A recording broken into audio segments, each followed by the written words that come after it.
Hey guys, how you doing? Also random, but here's some free sauce.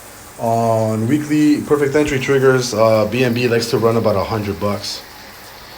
There's Danny's right there.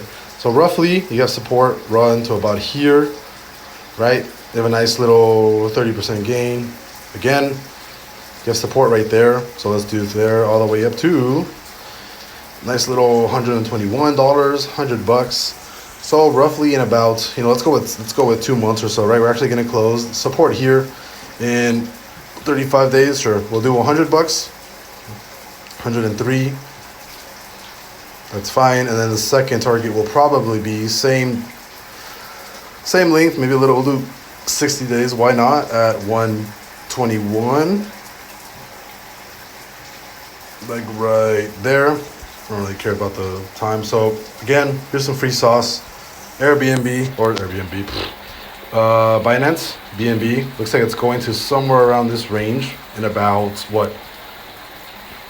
February, March. So I'd go with like maybe mid-March just to be on the safe side.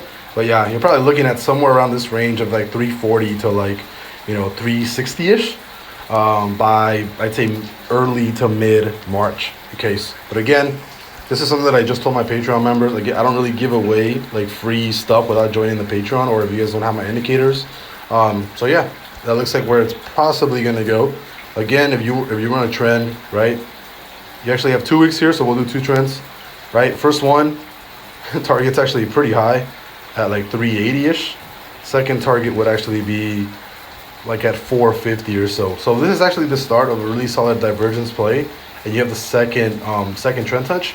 You're looking at a pretty solid range of like 370, 380 to like 450 or so. So again, either way, I think minimum my target for March is roughly 340. But fibs are looking at, you're forecasting something like a 450 or so. So either way, I actually just bought 100 BNB.